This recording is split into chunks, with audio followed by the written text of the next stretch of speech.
হাজার বছর ধরে আমি পথ হাঁটিতেছি পৃথিবীর পথে।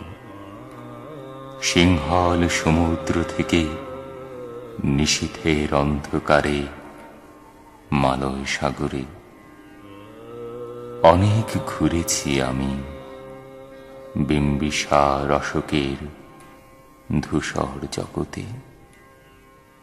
সেখানে ছিলাম আমি আরো দূর অন্ধকারে বিদর্ভ নগরে।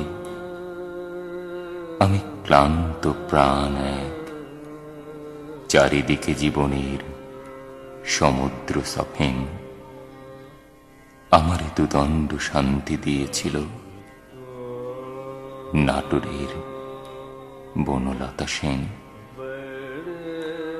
চুল তার কবেকার অন্ধকার বিদিশার নিশা, মুখ তার শ্রাবস্ত্রীর কারুকার্য। অতিদূর সমুদ্রের পরে হাল ভেঙে যে নাবিক হারায়েছে দিশা।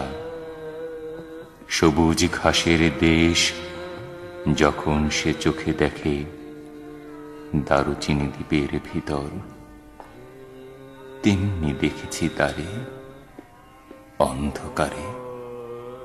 বলেছে সে, এতদিন কোথায় ছিলেন? পাখির নীড়ের মতো চোখ তুলে নাটোরের বনলতা সেন। সমস্ত দিনের শেষে শিশিরের শব্দের মতন সন্ধ্যা আসে। ডানার রৌদ্রের গন্ধ মুছে ফেলে চিল।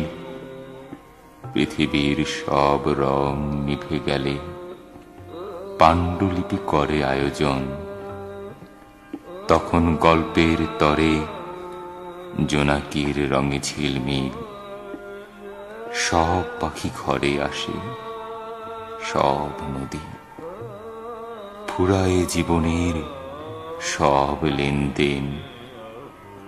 থাকে শুধু অন্ধকার মুখোমুখি বসিবার বনলতা সেন।